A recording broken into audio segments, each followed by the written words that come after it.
नमस्कार साथियों, आप सभी का प्रबल एग्रो स्टडी के इस यूट्यूब चैनल पर बहुत बहुत स्वागत है। साथियों, आज हम जो है प्रीवियस ईयर का क्वेश्चन पेपर देखने वाले हैं, जो कि BSc honours agriculture third semester के सभी छात्रों के लिए है।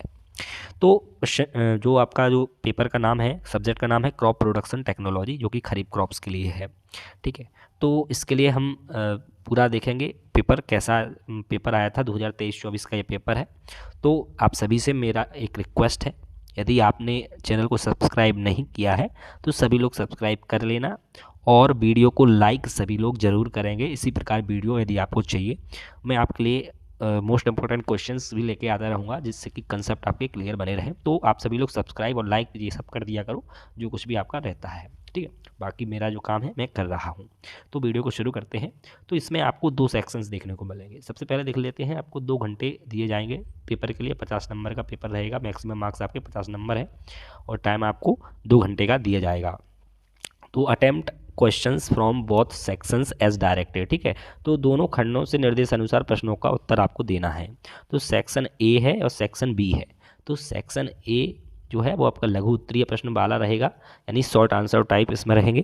और जो आपका सेक्शन बी रहेगा वो लॉन्ग आंसर टाइप रहेगा, यानी दीर्घ उत्तरीय प्रश्न उसमें आपके रहने वाले हैं। तो ये तो आप समझ गए हैं कि सेक्शन ए में आपको छोटे छोटे क्वेश्चंस लिखने हैं, मतलब कंपेयर टू सेक्शन बी के अनुसार। ठीक है, तो इसमें नोट क्या दिया है सेक्शन ए में कि attempt any 8 questions, each questions carries 3 marks. मतलब आपको कोई से भी 8 क्वेश्चंस करने हैं।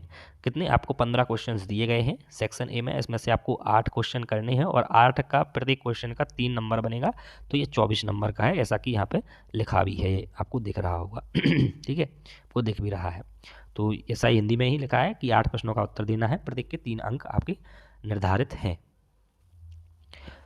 अब हम इसके क्वेश्चंस देख लेते हैं।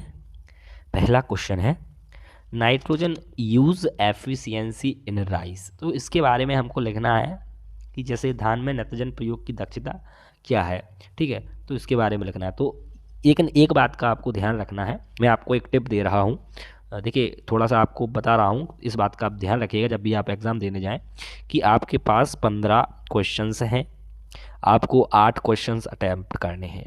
तो आप पहला क्वेश्चन देख के घबराइए मत, आप पूरे 15 क्वेश्चंस देखिए, फिर उनमें से 8 क्वेश्चंस को छांटिए जो आपको अच्छे तरीके से आ रहे हों। ठीक है, फिर उन्हीं 8 क्वेश्चन में से सबसे पहले उस क्वेश्चन को लिखिएगा। सबसे पहले आप किस क्वेश्चन को लिखेंगे? जो आपको सबसे अच्छे से आ रहा है, मतलब जिसका आपको सटीक आंसर पता है। नहीं तो पहले में कहते नहीं है, first impression is the last impression. तो मतलब पहला इंप्रेशन आपका अच्छा रहना चाहिए, तो वो मैटर करता है, इस बात का विशेष ध्यान रखिएगा। तो क्वेश्चंस देख लेंगे, 15 पूरे देखेंगे हम क्वेश्चन। तो धान में नाइट्रोजन की प्रयोग दक्षता, nitrogen use efficiency in rice, Hindi वाले हिंदी में, इंग्लिश वाले इंग्लिश में देख लेंगे। SRI method of rice cultivation. ठीक है, धान की खेती की SRI Vidhi. Different type of मेज, यानी मक्का के विभिन्न प्रकार। ये आपके क्वेश्चंस हैं, देखते जाइएगा। सीड ट्रीटमेंट इन पल्सेस, मतलब जो दलहनी फसलें होती हैं उनमें बीज का उपचार करना। बीज उपचार आप समझ रहे होंगे, यदि नहीं जानते हैं तो कमेंट कर दिएगा कि हमें बीज उपचार समझ में नहीं आया, क्या होता है सीड ट्रीटमेंट।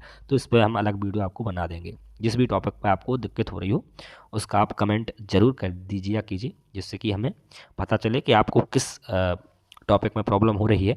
तो उसका आपको ट्रिक के अनुसार जैसे भी हमें समझाने का कोशिश आपको करूँगा, ट्रिक बना करके। ठीक है, इकोनॉमिक इंपॉर्टेंस ऑफ सोयाबीन। तो सोयाबीन का आर्थिक महत्व आपको यहाँ पे लिखना है। काफ़ी आराम से लिख सकते हैं कि इसका मतलब क्या क्या उपयोग है, बहुत सरल भाषा में, थोड़ा बहुत पढ़ा होगा आपने कि इसका हम तेल भी निकालते हैं ये। ठीक है, इसकी दाल भी होता है, सोयाबीन की दाल भी कई लोग खाते हैं, और काफ़ी पदार्थ बनाए जाते हैं सोयाबीन से। तो स्ट्राइगा मैनेजमेंट और इन सोरगम, तो ज्वार में जो है स्ट्राइगा का प्रबंधन करना। ठीक है, ये इसका जो है ये रहेगा, स्ट्राइगा का हो जाएगा। तो nutritional importance of finger millet. ठीक है, रागी की पौष्टिक महत्व क्या है? ठीक है, रागी क्या है? ये आपके मिलेट है। ठीक है, फिंगर मिलेट, ये मिलेट्स में आता है अब आपके। ठीक है, difference between moong bean and urad bean. तो मूंग और उर्द में आपको अंतर लिखना है। तो यहाँ आपको 5-6 अंतर आप लिख देंगे मूंग उर्द में, तो यहाँ आपका काम बन जाएगा। ये आपका काफ़ी सरल क्वेश्चन रहेगा, काफ़ी अच्छा क्वेश्चन ये है। मुझे तो काफ़ी अच्छा लग रहा है। पहले मैं यही लिखूंगा, मूंग और उड़द का अंतर। इसमें क्या है, साइंटिफिक नेम भी हम उसका अलग अलग लिख सकते हैं, बाकी उनके जो है जो उनके जो है भौतिक रूप से उनमें क्या अंतर रहता है, उनका रंग अलग रहता है, क्या कुछ भी लिख सकते हैं हम जो उसमें होता है अंतर। तो bunch type and spreading type of groundnut. तो देखिए, गुच्छा वाली और फैलने वाली मूंगफली, मूंगफली दो प्रकार की होती हैं। मैंने मूंगफली का एक वीडियो बना के डाला भी था उसमें, तो उसमें मैंने बताया भी था गुच्छा वाली और फैलने वाली मूंगफली जो है वो अलग अलग होती हैं। गुच्छा वाली को हम बंच टाइप बोलते हैं और स्प्रेडिंग टाइप फैलने वाली को बोलते हैं। ये सब है, ठीक है। तो इनको आप देख लीजिए, इस प्रकार से क्वेश्चंस बनते हैं आपके। तो इसी प्रकार से आप अपनी तैयारी को अच्छे से कीजिए। बाकी इस चैनल पर तो आपको देखने को मिलेगा ही मिलेगा हर एक सब्जेक्ट का मटेरियल, तो इसको तो आप लोग सब्सक्राइब कर ही लेंगे, कर ही लेना, कर ही क्या लेंगे, कर ही लेना, और लाइक भी कर देना, जिससे कि मुझे मतलब एक एक मुझको संदेश मिलता है आपकी तरफ से लाइक करने से कि और वीडियो मुझे बनाना चाहिए आपके लिए, आपको अच्छा कंटेंट मिल रहा है। मूंगफली में पोषक तत्व प्रबंधन, ठीक है, तो न्यूट्रिएंट मैनेजमेंट इन ग्राउंडनट, तो समझिए ये सब क्वेश्चन को। दलहन क्रांति, तो पल्स रेवोल्यूशन, दलहन क्रांति, ठीक है, याद रखिएगा। इसके बाद है difference between old world and new world cotton, यानी प्राचीन एवं नवीन कपास में अंतर पूछा गया है। आगे बढ़ते हैं, पैरामीटर फॉर कॉटन क्वालिटी, कपास गुणवत्ता के कारक बताइए, ये आपका हो जाएगा क्वेश्चन, ठीक है। नेक्स्ट क्वेश्चन है brief cultivation practices of Napier, Napier का संक्षिप्त खेती विधियाँ।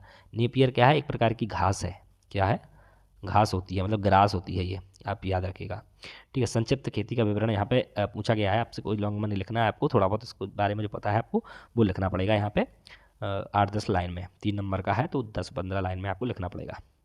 Approaches to overcome SCN poisoning in fodder sorghum, in short लिखना है, मतलब संक्षिप्त में लिखना है, चारा ज्वार में SCN विषाक्तता के निवारण के उपागम आपको लिखना है, ठीक है। ये आपके 15 क्वेश्चंस हो चुके हैं। अब हमारा जो है सेक्शन बी आ जाएगा। देखिए, सेक्शन बी आपका जो होता है वो आपका टोटल कितने नंबर का है, 26 नंबर का है। 13 नंबर का एक क्वेश्चन आपका रहने वाला है लॉन्ग में, तो इसमें आपको विशेष ध्यान रखना है। 4 क्वेश्चंस आपके आते हैं, 4 में से आपको 2 करने हैं, मतलब 2 क्वेश्चन आप स्किप कर सकते हैं, कोई भी 2 क्वेश्चन आप स्किप कर सकते हैं, इनमें से 4 क्वेश्चन दिए गए हैं। तो 13 का एक है, किन्हीं 2 प्रश्नों के उत्तर आपको देने हैं, यहाँ पे स्पष्ट शब्दों में लिखा है किन्हीं 2 प्रश्नों के उत्तर दीजिए, प्रत्येक प्रश्न 13 अंक का है, ठीक है। तो पहला है कपास की वैज्ञानिक खेती का विस्तृत वर्णन कीजिए। तो आपको पहले तो जो कपास के बारे में सब कुछ लिखना है, उसका साइंटिफिक नेम वगैरह मिला जुला के जो कुछ भी होता है, मतलब आपका भूमि की तैयारी से लेके उसकी जलवायु क्या है, उसके लिए किस मिट्टी की आवश्यकता पड़ेगी, जिसके लिए मतलब जितने भी होते हैं ना उसका महत्व लिखना है, सब कुछ लिखना है आपको उपज तक, यानी सब कुछ जितना कुछ आपने पढ़ा होगा उसकी जो वैज्ञानिक खेती में वो सब लिखना है। एरेबिक धान क्या है, सीधी बुआई की खेती के बारे में विस्तार से लिखिए। तो ये आप खुद समझ लीजिएगा, मैं जो है समझाता हूँ तो थोड़ा सा लंबा वीडियो आपको चला जाएगा। Right detailed process of rating in jute and mention the quality effects of under and over rating, ठीक है। नेक्स्ट ये क्वेश्चन हिंदी में पढ़ेंगे। जूट में रेटिंग प्रक्रिया को विस्तार से बताइए एवं कम व ज़्यादा रेटिंग से गुणवत्ता पर पड़ने वाले प्रभाव बताइए, ठीक है। तो ये आपके जूट के जो रेटिंग प्रक्रिया होती है उसके बारे में पूछा गया है। Why is groundnut called unpredictable legume, describe the scientific cultivation practices in detail in obtaining higher groundnut yield, ठीक है। ये क्वेश्चन आप पढ़ लीजिए, समझिए इसको। मूंगफली की अप्रत्याशित दलहन क्यों कहते हैं, मूंगफली से अधिक उत्पादन लेने के लिए वैज्ञानिक खेती का वर्णन कीजिए।